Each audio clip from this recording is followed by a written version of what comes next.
Masquerades in Zimbabwe, welcome to our channel Zim Confessions and Deep Secrets.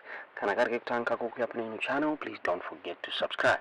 Kana uchingwagara waka subscribe, but don't forget to comment and share this video.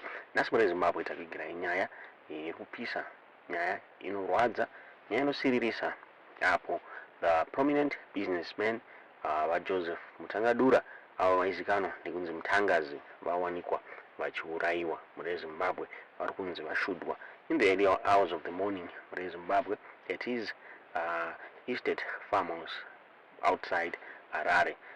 Nyaya yabuditswa Zimbabwe Mail vachitaura ivo vachiti the capital woke up to shocking news on Tuesday following the brutal murder of prominent Ruwa businessman Joseph Mutangadura, popularly known as Mutangazi. He was gunned down in the early hours of morning by suspected armed robbers at his estate farmhouse, located on the eastern outskirts of Harare. Mutangadura, a well-known entrepreneur who ran a Leshin estate with operations in crop production, livestock, and entertainment, also owned the popular Mutangadura hideout as well as several butcheries across the capital.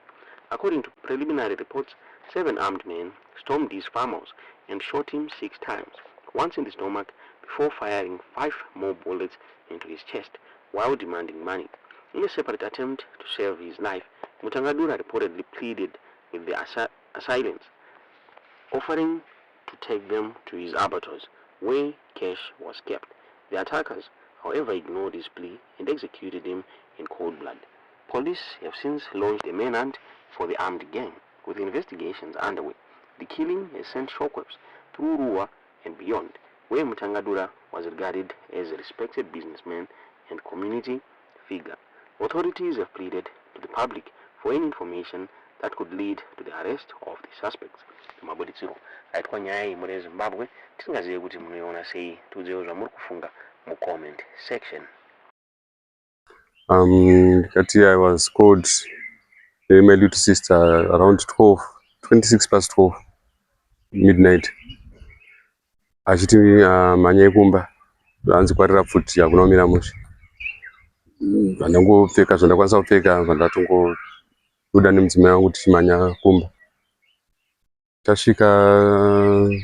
Tangosvika tichiona vari padhoo repabedroom pavo vakarara flat zviri kuratidza munhu ato unconscious. But the first thing we did kutongodedzana nevanhu vatavatakura vataisa mumota vatamhanya navo kuchipatara. Tisvika pachipatara topatasvika zvitonzi munhu ashaika. So ndo zvazitika. And from maybe what you saw, what you heard from your sister, how did these guys come in? They came in through Jirao. There's a Jirao kuma fish ponds. Ndoko wapinda nako. Then they break through the sitting room door. Then they headed straight to bedroom kwa mdara. After they shot him, ndoko wasitanga kutsvaga whatever it was, money or they wanted or anything. After what was shoot out there. So Wanga nani baba wangwa ni mdzimai womba ni vana vavo vadiki vanga vari kumarooms kwavo. I was preparing to sleep so that I'll be able to go to work in time today, which is Monday. Then put my phone on silent and actually slept.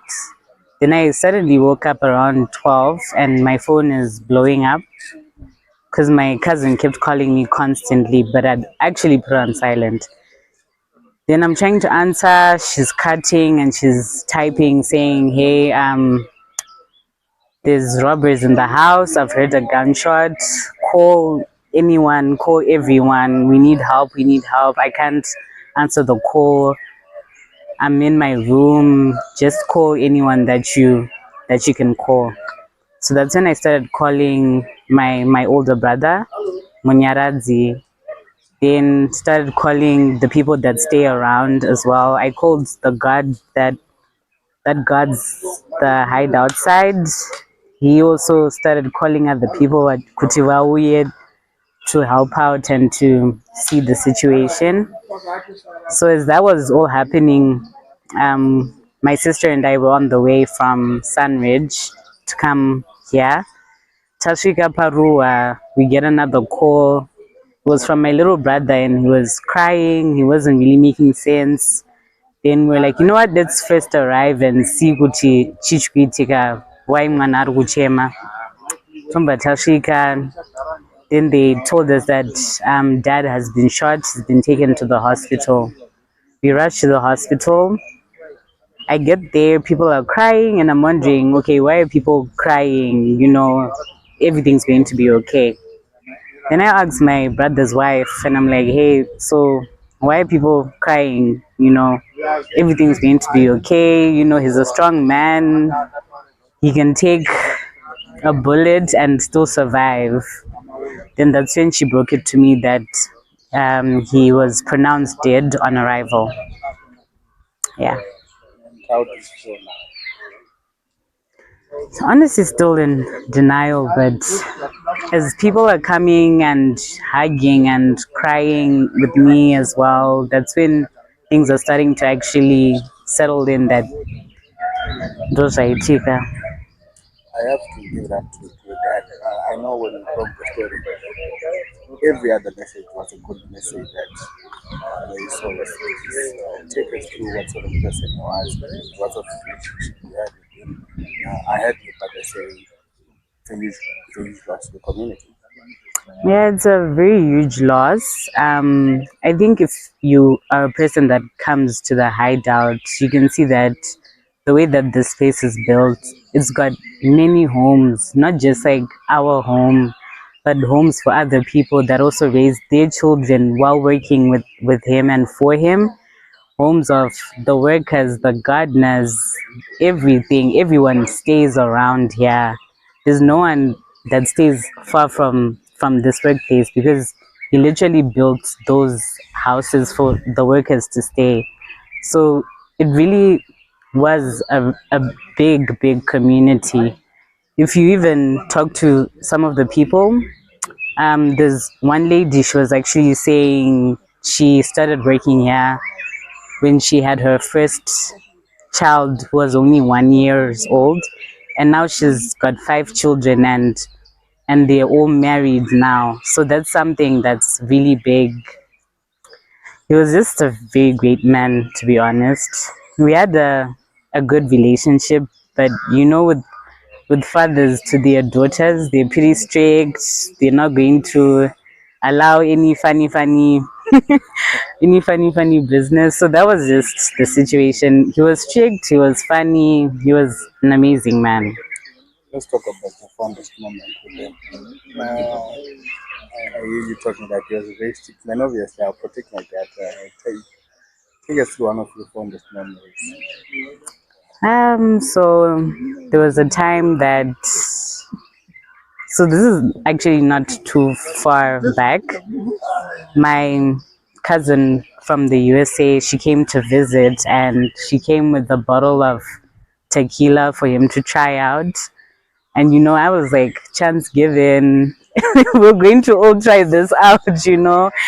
So we're just all sitting around in the sitting room and, you know, passing around some shots of the bottle. So it's those moments that you really appreciate. Of course, there's the fear of, oh my God, I'm actually drinking in front of my dad with my dad.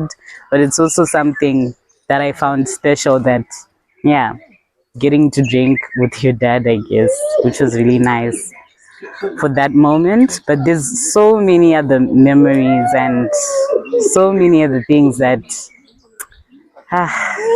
yeah, it's really something. A very astute businessman, well-established businesses, and he promised to make sure that the legacy lives on as the children. I feel like the way that he built it, there's really no other choice for us to look left. We need to look right.